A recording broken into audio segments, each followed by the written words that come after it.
Today we're taking a look at some betting predictions for the remaining matches, which are happening on Saturday, March 20th, 2021. Welcome back to High Stakes. Let's get straight into it. Also, don't forget to subscribe to get notified as soon as we release these sport prediction videos. So here are my betting suggestions for Abilene Christian versus Texas. Abilene Christian is 4-0 ATS in their last 4 games overall and 5-0 ATS in their last 5 neutral site games, while the over is 10-1 in their last 11 games following a win. Texas is 5-0 ATS in their last 5 games overall and 0-9 ATS in their last 9 NCAA tournament games, while the over is 14-5 in their last 19 games overall. I get the allure of Texas laying the points because Shaka Smart loves to coach in March and his guys will get up for this one.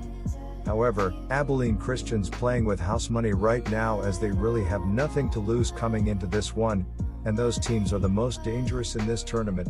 This is also an ACU team with an offense that's just outside of the top 50 in scoring or top 10 in scoring defense. This is going to be a defensive war. If it is, I want the points in my pocket. My first betting prediction for you on that match is to pick Abilene Christian +9. ACU forces turnovers at the highest rate in the country. Texas, meanwhile, has major turnover issues. Point guard Matt Coleman alone has turned the ball over 19 times in the past 5 games. Texas averages just 13.1 assists to 14.2 turnovers per game. Meanwhile, ACU averages 18.2 assists to 13.9 turnovers per game. Sims will be an issue on the interior. The big man played insane against Oklahoma State, but I think Cole has the size to contain Sims.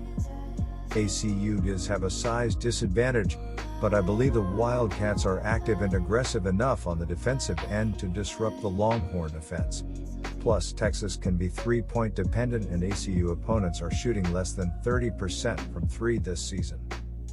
Finally, at the time of this writing, ACU is receiving just 41% of the spread tickets but 75% of the spread handle.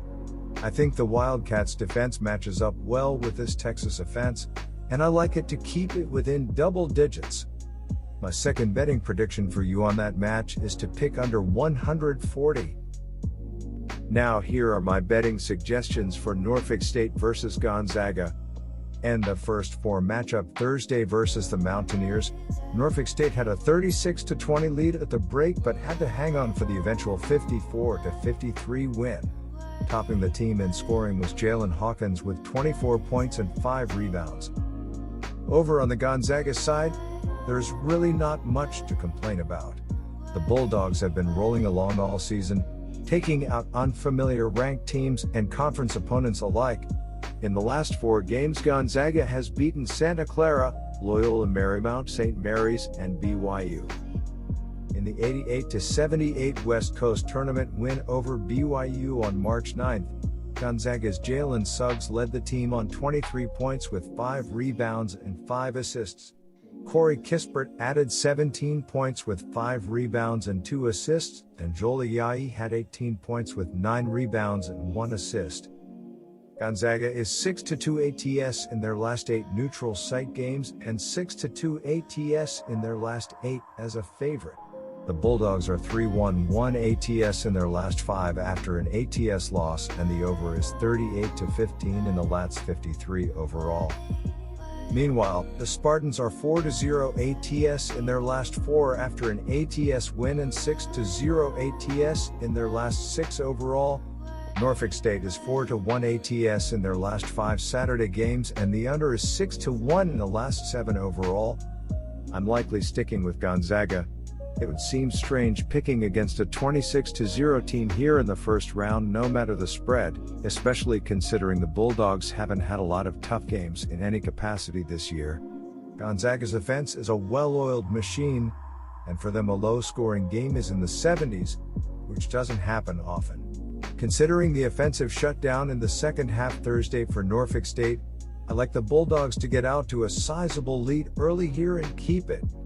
My betting advice on that game is to pick Gonzaga Bulldogs -33.5. Now here are my betting suggestions for Drake versus Southern California. Drake is a solid team and deserves credit for their win over Wichita State. However, USC is the real deal and a huge step up in competition. The Trojans feature the talented Evan Mobley, who is expected to be one of the top picks in the NBA draft this year. The 7-foot forward has scored a total of 52 points in his last 2 games and will play a big factor in this game. Drake is going to have trouble containing Mobley. Furthermore, the Trojans have won 3 out of their last 4 games overall, with the only loss in that span a narrow 2-point defeat against a Colorado squad who is a number 5 seed in the tournament. USC also has Drake beat in adjusted offensive and defensive ratings.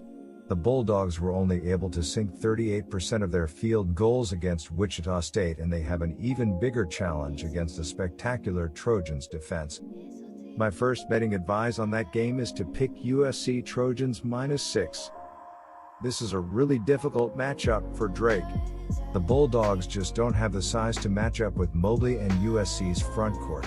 The Trojans play a 2-3 zone that doesn't allow anybody to score in the paint, which is going to be a problem for Drake, since that's where more than 68% of their field goal attempts come from.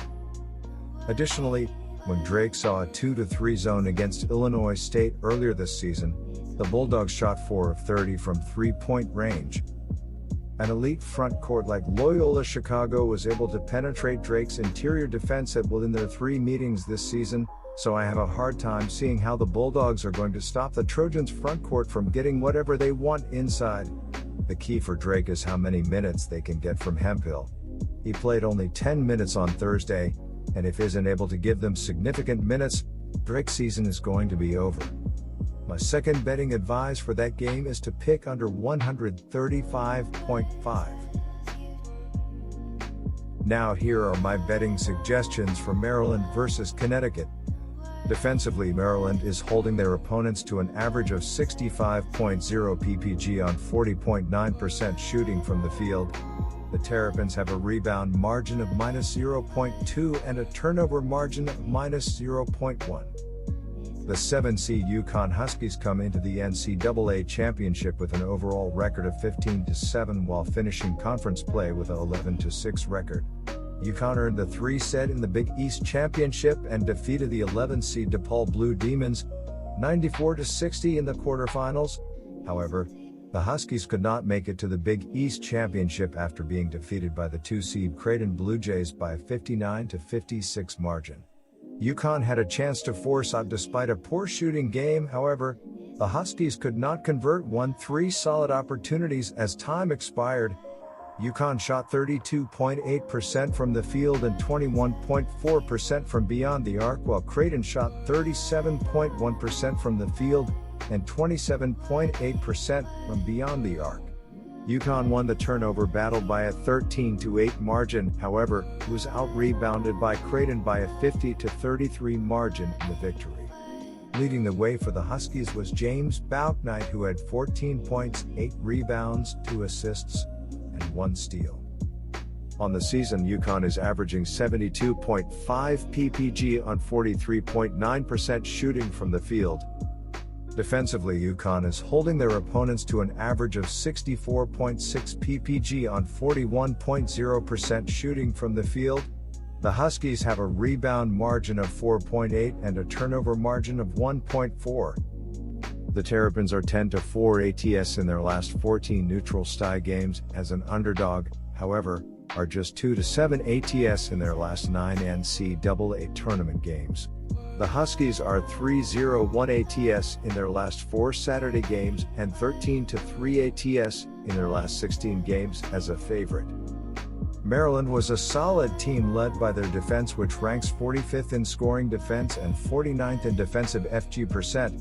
However, the Terrapins do come into this game losing 3 of their last 4 games and has a scoring offense that is ranked just 238th in college basketball. UCONN lost a tough game to Creighton. However, this is a very dangerous team as they have superstar in James Bouknight and a defense that can really shut you down.